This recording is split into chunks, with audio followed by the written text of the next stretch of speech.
Akshaya Tritiya 30শে April. আমি বারবার করে বলবো, অবশ্যই করে দেশি ঘি ঘরে আনলে লক্ষ্মী লাভ হয়। দেশি ঘি ঘরে আনলে গোমাতারও কৃপা হয়। দেশি ঘি ঘরে আনলে আপদ বালাই দূরে যায়।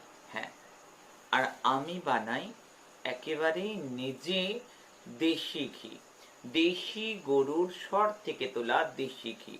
অবশ্যই করে বলবো, শুধু আনলে নয়, অক্ষয় তৃতীয়ার দিন একটু অবশ্যই ভাতের পাতে হোক, তরকারিতে হোক, সবজিতে হোক, একটু দেশি ঘি অক্ষয় তৃতীয়ার দিন 30শে এপ্রিল অবশ্যই করে আমার বানানো যে দেশি ঘি, সেটা প্রত্যেকেই অক্ষয় তৃতীয়ার দিন একটু অবশ্যই খাবে।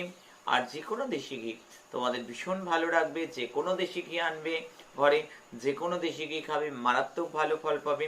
কোনো টাকা কোনো পয়সা লাগে না।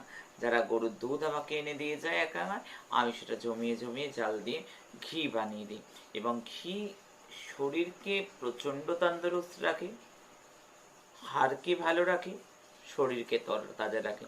অক্ষয় তৃতীয়া একদম ভুলবে না, দেশি ঘি ঘরে আনবে, অবশ্যই দেশি ঘি একটু হলেও খাবে, মারাত্মক ভালো ফল পাবে। জয় মা।